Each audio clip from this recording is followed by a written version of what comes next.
दोस्तों, हमारी नज़रों ने ये देखा कि पत्रकार मोहम्मद ज़ुबैर को पुलिस ने गिरफ्तार कर लिया।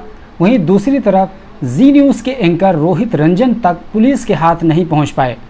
एक तरफ जावेद मोहम्मद का घर बुलडोज़ कर दिया गया, वहीं सैकड़ों ऐसे नौजवानों तक बुलडोज़र नहीं पहुंच पाया जिन्होंने अग्निपथ की स्कीम के दौरान सरकारी प्रॉपर्टी को नुकसान पहुंचाया था। एक तरफ हम ये भी देखते हैं कि नुपुर शर्मा की गिरफ्तारी नहीं हो पाई, कानून के हाथ वहां जाकर टूट गए।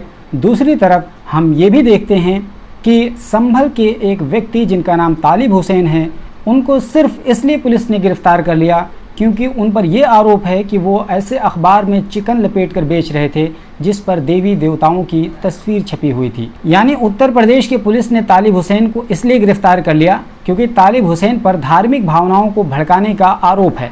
तो फिर नुपुर शर्मा पर किस चीज़ का आरोप है? आखिर पुलिस वहाँ तक क्यों नहीं पहुँच पा रही है?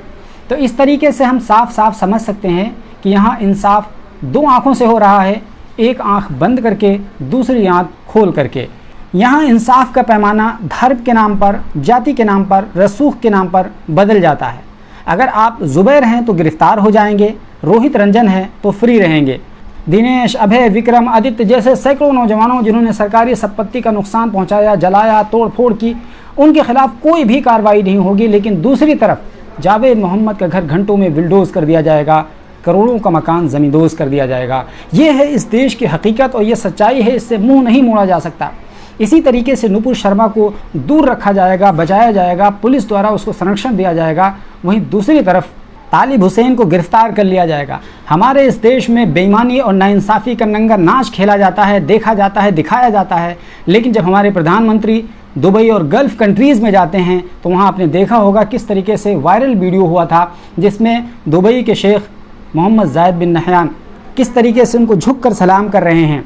इससे क्या पता चलता है कि इसको मदारीपन कहते हैं, पाखंडपना कहते हैं। हाथी के दांत कुछ और होते हैं दिखाने के लिए, खाने के लिए कुछ और होते हैं।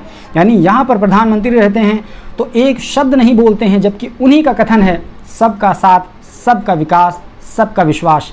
लेकिन ये धराशायी हो जाता है जब प्रधानमंत्री और उनका तंत्र उनके खिलाफ काम कर रहा होता है। लेकिन प्रधानमंत्री अपना मदारीपन दिखाने के लिए जब गल्फ़ कंट्रीज़ में जाते हैं तो किस तरीके से लोगों के और ख़ास तौर से अरब कंट्रीज़ के बड़े बड़े नेताओं के आंखों में धूल झोंकते हैं। ये किसी से ढका छुपा नहीं होता है। आज के दौर में चूँकि सोशल मीडिया का दौर है तो ये तमाम चीज़ें सबकी नज़रों के सामने आ जाती हैं। आइए आपको बताते हैं कि दरअसल तालिब हुसैन को किस आरोप में गिरफ्तार किया गया और उसके बाद में पुलिस ने किस तरह की कहानी रची। वो तमाम बातें आज के इस वीडियो में हम आपको बताएंगे। दरअसल उत्तर प्रदेश के संभल के रहने वाले तालिब हुसैन नाम के एक व्यक्ति पर आरोप है कि वो ऐसे अखबार में उन्होंने चिकन लपेट करके बेचा जिसमें देवी देवताओं की तस्वीर छपी होती है। अब ऐसी सूरत में पुलिस उनको गिरफ्तार करने जाती है एक शिकायत के आधार पर। और पुलिस ने एक कहानी ये रची है कि जब पुलिस उनके होटल पर उनको गिरफ्तार करने पहुंची या पूछताछ करने के लिए पहुंची तो किस तरीके से तालिब हुसैन ने पुलिस की टीम पर हमला कर दिया। ये पुलिस का आरोप है क्योंकि पुलिस तो इस तरह की कहानी गढ़ने में माहिर है। आपने अल्ताफ़ हुसैन का वो केस ज़रूर देखा होगा, किस तरीके से अल्ताफ़ हुसैन के केस में वहाँ के जो एसपी थे रोहन प्रमोद बोत्रे, उन्होंने कौन सी कहानी गढ़ी थी और कहा था उसने अपने नाड़े से फांसी लगा करके अपने आप को लटका लिया था, अपनी जान दे दी थी। आप सोचिए थे उस वक्त उसकी कहानी की कितनी किरकिरी हुई थी, उनका कितना मजाक बनाया गया था।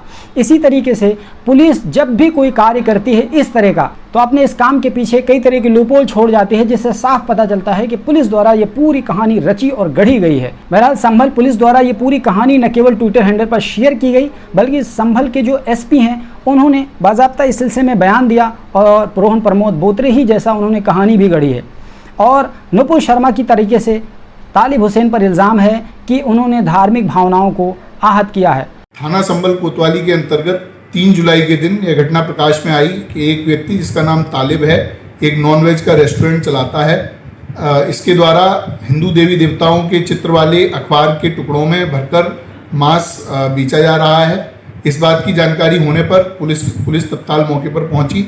वहां पर इकट्ठी भीड़ थी जिसकी वजह से बाजार में सांप्रदायिक तनाव फैलने की आशंका हो रही थी। पुलिस के द्वारा जब इसमें जांच के लिए उससे पूछताछ की गई तो उस समय यह व्यक्ति जो पुलिस कर्मचारी वहां पर गए हुए थे उनके ऊपर जानलेवा हमला करने के लिए आमादा हो गया। इसके द्वारा चाकू छुरी के द्वारा उनके ऊपर हमला करने का प्रयास किया गया। इस आधार पर इस व्यक्ति के विरुद्ध धारा 153A, 295A व 307 आईपीसी के अंतर्गत मुकदमा पंजीकृत किया गया तथा धारा 307 आईपीसी के अंतर्गत इसका रिमांड करते हुए माननीय न्यायालय भेजते हुए उसको जेल में भेजा गया है। आपको बताते चलें कि पुलिस को स्थानीय व्यक्ति ने शिकायत की थी कि तालिब हुसैन नाम का एक व्यक्ति जो अखबार में देवी देवताओं वाले अखबार में चिकन लपेट कर बेच रहा है। इसमें सवाल तो यही है, सिंपल सा, कि ऐसा तो ये लगता है कि तालिब हुसैन रोज़ाना वो अखबार ढूंढ कर लाया करते थे जिसमें देवी देवताओं की तस्वीरें छपी होती थीं और फिर उसी में जानबूझ करके चिकन लपेट के बेचा करते थे। उनकी शिकायत से तो ऐसा ही लगता है, लेकिन प्रैक्टिकली ऐसा हो नहीं सकता है या होता नहीं है कि आदमी कोई जा कर के जानबूझ करके और विशेष तौर पर ऐसे अखबार के पन्नों को ढूंढ करके लेके आए जिसमें देवी देवताओं की तस्वीरें छपी हों, फिर उसमें जा कर के वो चिकन लपेट करके बेचे। ऐसा प्रैक्टिकली होता नहीं है। हाँ, अगर उसकी नीयत ही ख़राब हो तो बात अलग है, लेकिन ऐसा होता नहीं है। और जिस तरीके से शिकायत दर्ज की गई कि बेचते रहते हैं, इसका मतलब ये होगा ये रेगुलर बेसिस पे ये काम करते हैं। तो दरअसल किसी को अगर अपना पर्सनल खुंदस निकालना हो तो इस तरह की शिकायत पुलिस में की जाती है और पुलिस देखती है कि किस मज़हब का है, किस धर्म का है, किस जाति का है। उसी एतबार से पुलिस भी काम करती है, क्योंकि आपको पता है उत्तर प्रदेश में किस तरह की सरकार चल रही है। आपको पता है कि पाकिस्तान में भी कुछ इसी तरह का माहौल है जिस तरह से हमारे देश और हमारे प्रदेश में चल रहा है। पाकिस्तान में एक एक्ट है ब्लास्फेमी का। ब्लास्फेमी मतलब होता है कि तौहीन, यानी किसी के धर्म के ख़िलाफ़ अगर आप कोई बात कर देते हैं तो फिर आपको सख्त से सख्त सज़ा झेलनी पड़ेगी पाकिस्तान में। यहाँ तक कि सज़ाए मौत है पाकिस्तान में ब्लास्फेमी। तो ईश निंदा उसको हिंदी में बोलते हैं। जिस तरीके से पाकिस्तान में अगर किसी मुस्लिम व्यक्ति को खुन्नस निकालना हो, अगर किसी पड़ोसी नॉन मुस्लिम पर या अपने किसी कारोबारी पर या किसी से जिससे उसकी दुश्मनी हो, तो सीधा सीधा वो उस पर ब्लास्फेमी का यानी उसे ईश निंदा का आरोप लगा देता है और उसके नतीजे में उसको गिरफ्तारी हो जाती है और फिर उसके बाद में एक पूछताछ हो जाती है, यानी उसकी ज़िंदगी एक तरह से तबाह होकर रह जाती है। बिल्कुल इसी तरीके है हमारे इस प्रदेश में भी हो रहा है कि जिस पे अपनी दुश्मनी निकालना हो, खुन्नस निकालना हो, उसके खिलाफ कुछ ऊट पटांग इस तरह की शिकायत कर दो पुलिस में। पुलिस फ़ौरन देखेगी अच्छा विशेष समुदाय से, तुरंत आकर के गिरफ़्तार कर लेगी और गिरफ़्तार करने के बाद में आप गवाही देते रहो, सफाई देते रहो। एक मुद्दत गुजर जाएगी और तब तक आपके वो सर के ऊपर से बहुत सारा पानी बह चुका होगा, यानी आप आर्थिक तौर पर पूरी तरह से टूट चुके होंगे, मोरली पूरी तरह से टूट चुके होंगे, आपके पीछे कोई खड़ा होने वाला नहीं होगा। यानी इस तरीके से पुलिस तंत्र काम करता है, इस तरीके से हमारे देश की, हमारे प्रदेश की न्याय व्यवस्था काम करती है, जिसे किसी भी सूरत में स्वीकार नहीं किया जा सकता है। दोस्तों, इस पूरे मुद्दे पर आप क्या सोचते हैं, हमें कमेंट बॉक्स में ज़रूर बताइए। आप बताइए कि क्या वाकई में पुलिस द्वारा ये कहानी रची गई या वाकई में पुलिस ने जेन्युइन कार्रवाई की है। दोस्तों, आप ज़रूर हमें अपनी इस राय से आगाह कीजिए और हमारे चैनल पर अगर आप पहली बार आए हैं तो ज़रूर सब्सक्राइब कर लीजिए। बगल में घंटी का निशान बना होगा, उसको दबाकर ऑल पे सेट कर लीजिए ताकि जैसे ही मैं वीडियो अपलोड करूं फ़ौरन इसकी जानकारी आपको मिल जाए। Alpha hospital and trauma centre, engineering college चौराहा, सीतापुर रोड, लखनऊ।